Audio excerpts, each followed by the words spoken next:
भक्त दिन रात्रि भगवान का भजन करते हैं, तो भगवान कहते जो मेरा जिस रूप में जैसे भजन करता है मैं भी उसका उसी रूप से वैसे ही भजन करता हूं। विश्व के एकमात्र भजनी भगवान की लीला तो देखिए, प्रेम का कैसा अनोखा दृष्टांत है।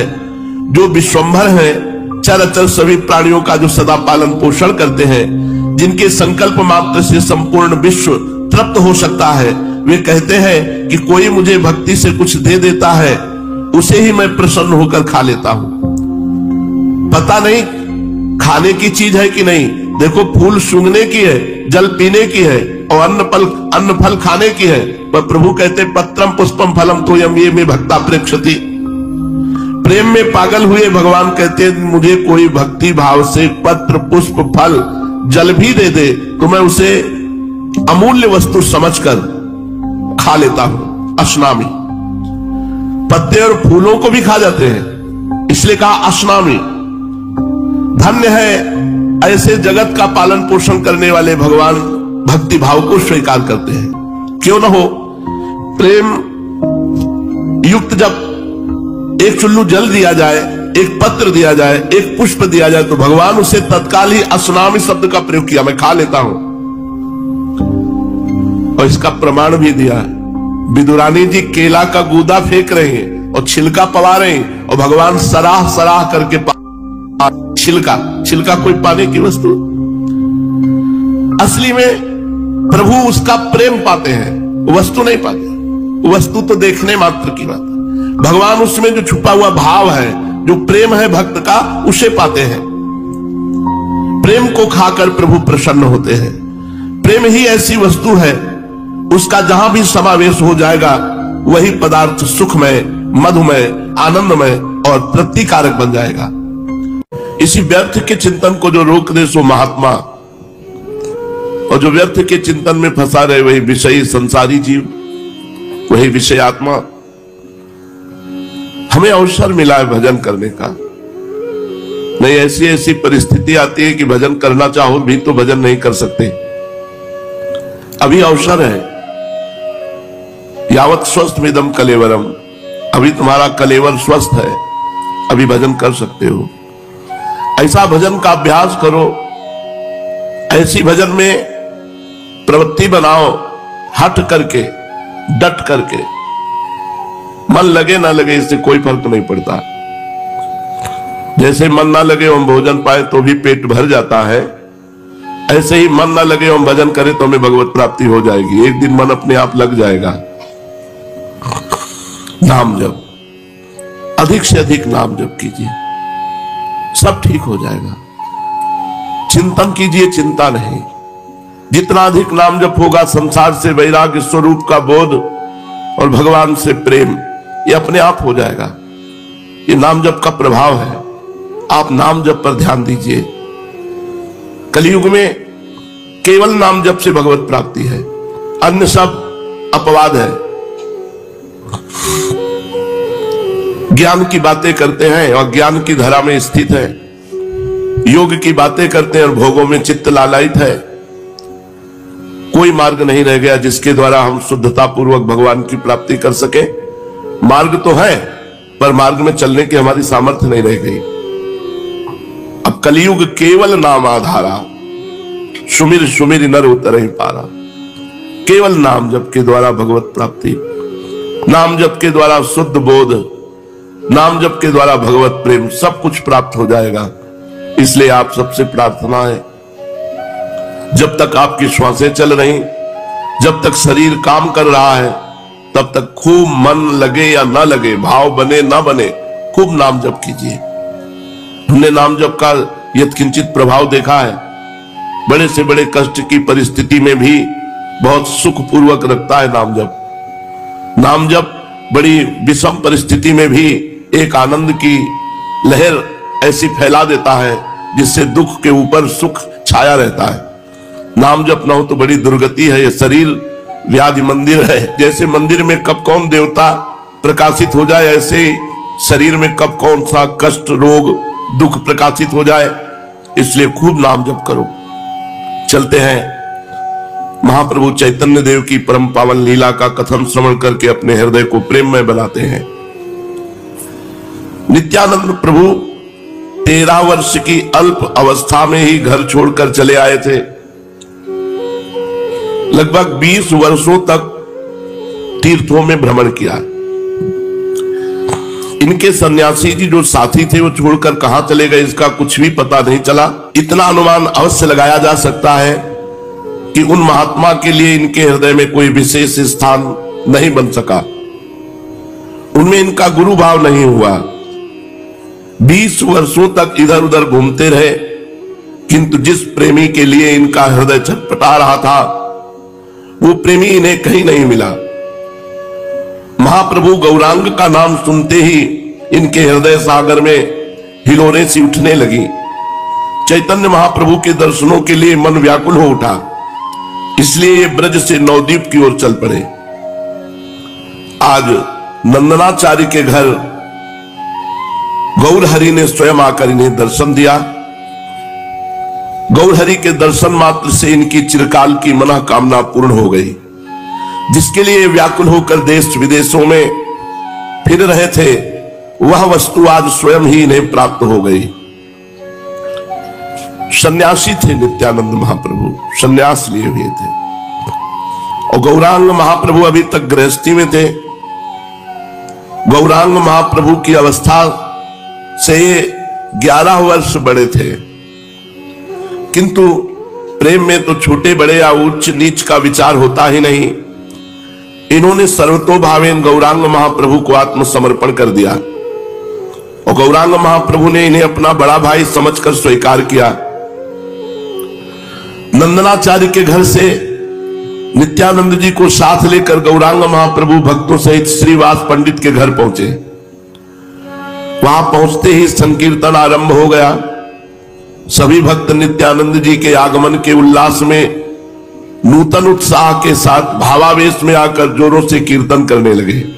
भक्त प्रेम में विह्वल होकर जोरों से बोल रहे हरि बोल हरि बोल। कभी कोई नाच रहा है, कभी कोई गा रहा है, कभी जोरों से हरि बोल की तुमुल ध्वनि कर रहे हैं। आज के कीर्तन में बड़ा ही आनंद आने लगा, मानो सभी भक्त प्रेम में बेसुध होकर अपने आप को बिल्कुल भूल गए हों। अब तक गौरांग महाप्रभु शांत थे, अब उनसे भी न रहा गया। वे भी भक्तों के साथ मिलकर शरीर की शुद्धि भुलाकर जोरों से हरि ध्वनि करने लगे। महाप्रभु नित्यानंद महाप्रभु के दोनों हाथों को पकड़कर आनंद से नाचने लगे। नित्यानंद जी भी काठ की पुतली की भांति महाप्रभु के इशारे के साथ नृत्य कर रहे थे। उस छवि का कैसे वर्णन करें, जब गौरांग महाप्रभु नित्यानंद महाप्रभु के हाथ पकड़कर नृत्य कर रहे थे। भक्तवृंद मंत्रमुग्ध की भांति इन दोनों महापुरुषों का नृत्य देख रहे थे। पखावज बज रही थी, मंजीर बज रहे थे, सब बजना रुक गए और सब मंत्रमुग्ध की भांति नित्यानंद महाप्रभु और चैतन्य महाप्रभु का नृत्य देखने लगे। सभी वाद्यों का बजना बंद हो गया। भक्त जड़ मूर्ति की भांति चुपचाप खड़े निमाई और निताई के नृत्य के माधुर्य का निरंतर भाव से पान कर रहे थे। नृत्य करते करते चैतन्य महाप्रभु ने नित्यानंद महाप्रभु का आलिंगन किया। आलिंगन पाते ही नित्यानंद महाप्रभु बेहोश होकर पृथ्वी पर गिर पड़े, और साथ में चैतन्य महाप्रभु भी चेतना शून्य से बन गए। क्षण भर के पश्चात महाप्रभु जोरों के साथ हुंकार करते हुए उठकर खड़े हो गए और जल्दी से भगवान के आसन पर जा बैठे, जो श्रीवास जी के घर में आसन भगवान का था। अब उनके शरीर में भगवत आवेश प्रतीत होने लगा। भावावेश में जोरों से हुंकार करने लगे। हाथ जोड़े हुए श्रीवास पंडित ने कहा, प्रभु आप क्या कह रहे हैं? आप कौन सी वारुणी की बात कर रहे हैं? प्रेम वारुणी तो आपके पास है। आप जिसके ऊपर कृपा करें वही इस प्रेम वारुणी का पान करके पागल बन सकता है। प्रभु के भावावेश को कम करने के निमित्त एक भक्त ने गंगाजल प्रभु को दिया। गंगाजल पान करके प्रभु कुछ कुछ स्वस्थ हुए। फिर नित्यानंद जी को अपने हाथों से उठाया। इसी प्रकार सभी भक्तों ने उस दिन संकीर्तन में बड़े ही आनंद का अनुभव किया। नित्यानंद महाप्रभु और चैतन्य महाप्रभु दोनों का नृत्य देख करके समस्त भक्त आनंद में खूब छके हुए थे। श्रीवास पंडित के घर ही नित्यानंद महाप्रभु निवास करने लगे। प्रभु अपने साथ ही नित्यानंद महाप्रभु को अपने घर लिवा गए और सच्ची माता से कहा, अम्मा देख, ये तेरा विश्वरूप लौट आया। तो उनके लिए बहुत रोया करती थी। माता ने उस दिन सचमुच नित्यानंद महाप्रभु में विश्वरूप के ही रूप का अनुभव किया और उन्हें अंत तक उसी भाव से प्यार करती रही। वे निताई और निमाई दोनों को ही समान रूप से पुत्र की भांति प्यार करती थी। एक दिन महाप्रभु ने नित्यानंद जी का प्रेम से हाथ पकड़े हुए कहा, श्रीपाद, कल गुरु पूर्णिमा है, गुरु पूजन के निमित्त कौन सा स्थान उपयुक्त होगा? नित्यानंद महाप्रभु ने कहा, श्रीवास पंडित के पूजा गृह की और संकेत करते हुए क्या इस स्थान में गुरु पूजन हो सकता है? हंसते हुए गौरांग महाप्रभु ने कहा, हाँ ठीक है। आचार्य तो श्रीवास पंडित ही हैं, इन्हीं का तो पूजन करना है। बस ठीक रहा, अब पंडित जी ही सब सामग्री जुटावेंगे, इन्हीं पर पूजा के उत्सव का संपूर्ण भार रहा। प्रसन्नता प्रकट करते हुए श्रीवास पंडित ने कहा, भार की क्या बात है, पूजन की सामग्री घर में उपस्थित है। केला, आम्र पल्लव, पुष्प, फल और समिधा आदि आवश्यक की वस्तुएं आदि ही मंगवा लेते हैं।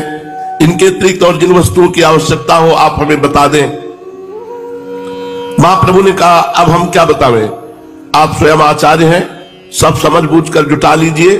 चलिए, बहुत समय व्यतीत हो गया, आप गंगा स्नान करके आवे।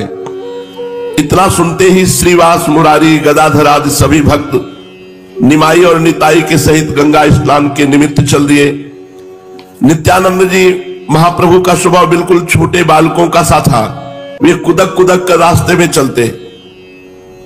गंगा जी में प्रवेश कर गए तो फिर निकलना सीखे ही नहीं, घंटों जल में ही गोते लगाते रहते।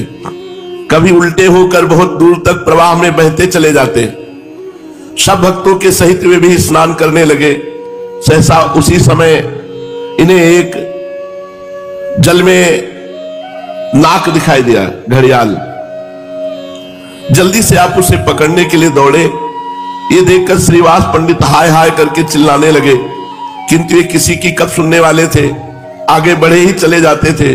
जब श्रीवास के कहने से स्वयं गौरांग महाप्रभु ने आवाज दी, तब कहीं जाकर ये लौटे। बड़ा चंचल स्वभाव, इनके सभी काम अजीब होते थे। इससे पहले ही रात्रि में इन्होंने न जाने क्या सोचकर अपना दंड कमंडल ये सभी गंगा जी में प्रवाहित कर दिया। प्रभु ने इसका कारण पूछा तो आप चुप हो गए। तब प्रभु ने बड़े आदर के साथ कहा, श्रीपाद की स्थिति अब दंड कमंडल संभालने की नहीं है, अद्भुत स्थिति है। गुरु पूर्णिमा के दिन सभी भक्त स्नान संध्या वंदन करके श्रीवास पंडित के घर आए। गुरु पूजा का बहुत बड़ा महत्व है। श्रीवास पंडित जी ने आज अपने पूजा गृह को खूब सजा रखा था। स्थान स्थान पर बंधनवार बंधे हुए थे। द्वार पर कदली खंभ बड़े ही भले मालूम पड़ रहे थे। संपूर्ण घर गौ के गोबर से लिपा हुआ था। उस पर एक सुंदर बिछौना बिछा था। सभी भक्त आकर गुरुपीठ के सन्मुख बैठ गए। एक ऊंचे स्थान पर छोटी सी चौकी रखकर उस पर व्यासपीठ बनाई गई और उसमें श्री कृष्ण द्वैपायन भगवान व्यास देव जी की सुंदर मूर्ति विराजमान की गई। सामने पूजा की सभी सामग्री रखी थी। कई थालों में सुंदर अमनिया किए हुए फल रखे थे। एक और घर की बनी हुई मिठाइयां रखी थी। एक थाली में अक्षत, धूप, दीप, नैवेद्य, तांबूल, पूंगी फल, पुष्पमाला तथा अन्य सभी पूजन की सामग्री सुशोभित थी। सिंहासन के दाईं ओर आचार्य का आसन बिछा हुआ था। भक्तों के आग्रह करने पर पूजा की पद्धति को हाथ में लिए हुए श्रीवास पंडित आचार्य के आसन पर विराजमान हुए। भक्तों ने विधि पूर्वक व्यास जी का पूजन किया। अब नित्यानंद महाप्रभु की बारी आई। वे श्रीवास जी के कहने से पूजा करने लगे। श्रीवास पंडित ने एक सुंदर सी माला नित्यानंद महाप्रभु के हाथ में देते हुए कहा, श्रीपाद इसे व्यास जी को पहनाइए। श्रीवास जी के इतना कहने पर नित्यानंद प्रभु ने वो माला व्यास देव जी को नहीं पहनाई। वे उसे हाथ में ही लिए हुए चुपचाप खड़े रहे। इस पर फिर श्रीवास पंडित ने जरा जोर देकर कहा, श्रीपाद आप खड़े क्यों हैं, माला पहनाते क्यों नहीं? जिस प्रकार कोई पत्थर की मूर्ति खड़ी रहती है उसी प्रकार माला हाथ में लिए हुए नित्यानंद महाप्रभु जीव के त्यों ही खड़े रहे, मानो उन्होंने कुछ सुना ही नहीं। तब तो श्रीवास पंडित घबराए। उन्होंने समझा नित्यानंद जी हमारी बात तो मानेंगे नहीं, यदि महाप्रभु आकर इन्हें समझाएंगे तो जरूर मान जाएंगे। प्रभु उस समय दूसरी ओर बैठे हुए थे। श्रीवास जी ने प्रभु को बुलाकर कहा, प्रभु नित्यानंद जी व्यासदेव को माला नहीं पहनाते, आप इनसे कह दीजिए कि माला पहना दे, देरी हो रही है पूजन में। ये सुनकर प्रभु ने कुछ आज्ञा के से स्वर में नित्यानंद जी से कहा, श्रीपाद व्यासदेव जी को माला पहनाते क्यों नहीं? देखो देर हो रही है, सभी भक्त तुम्हारी ही प्रतीक्षा में बैठे हैं, जल्दी से पूजन समाप्त करो, फिर संकीर्तन होगा। प्रभु की इस बात को सुनकर नित्यानंद जी नींद से जगे हुए पुरुष की भांति अपने चारों ओर देखने लगे, मानो वे किसी विशेष वस्तु का अन्वेषण कर रहे हों। इधर उधर देखकर उन्होंने अपने हाथ की माला व्यासदेव जी को तो पहनाई नहीं, जल्दी से गौरांग महाप्रभु के सिर पर पहना दी। महाप्रभु के लंबे लंबे घुंघराले बालों में उलझ करके वो माला बड़ी ही भली मालूम पड़ने लगी। सभी भक्त आनंद से युक्त हो गए, महाप्रभु कुछ लज्जा से युक्त हो गए, नित्यानंद जी प्रेम में विभोर से हो गए। प्रेम हो तो ऐसा हो, अपने प्रिय पात्र में सभी देवी देवता और विश्व का दर्शन हो जाए, उसे ही प्रेम कहते हैं। गौरांग महाप्रभु को सर्वस्व समझने वाले नित्यानंद महाप्रभु ने उनके प्रति ऐसा ही भाव दर्शाया। उनका मनोगत भाव था, तुमेव माता च पिता तुमेव, तुमेव बंधुश्च सखा तुमेव, तुमेव विद्या द्रविणं तुमेव, तुमेव सर्वम मम देव देव। गौरांग महाप्रभु को ही नित्यानंद महाप्रभु सर्वस्व मानते थे। उनकी भावना के अनुसार उन्हें प्रत्यक्ष फल भी प्राप्त हो गया। उनके सामने गौरांग महाप्रभु की नित्य की मानसिक मूर्ति बिल्कुल विलुप्त हो गई और देखा कि गौरांग महाप्रभु 6 भुजा से युक्त हो गए। गौरांग महाप्रभु के मुख की कांति कोटि कोटि सूर्यों के प्रभा से भी बढ़कर, उनके 4 हाथों में तो शंख चक्र गदा पद्म विराजमान है और 2 हाथों में हल मूसल को धारण किए हुए हैं। नित्यानंद जी प्रभु के इस अद्भुत रूप के दर्शन से अपने को कृतकृत्य मानने लगे। उनके नेत्र उन दर्शनों से तृप्त ही नहीं होते थे। उनके दोनों नेत्र बिल्कुल खुले के खुले रह गए, पलक गिरना एकदम बंद हो गई। नेत्रों की दोनों कोरों से अश्रुओं की धारा बह रही थी, शरीर चेतना शून्य था। भक्तों ने देखा उनकी सांस चल नहीं रही है, उनका शरीर मृतक पुरुष की भांति अकड़ा हुआ पड़ा है। केवल मुख की अपूर्व ज्योति को देखकर और नेत्रों से निकलते हुए अश्रुओं से ही यह अनुमान लगाया जा सकता था कि वे जीवित हैं। भक्तों को इनकी ऐसी दशा देख करके बड़ा भय हुआ।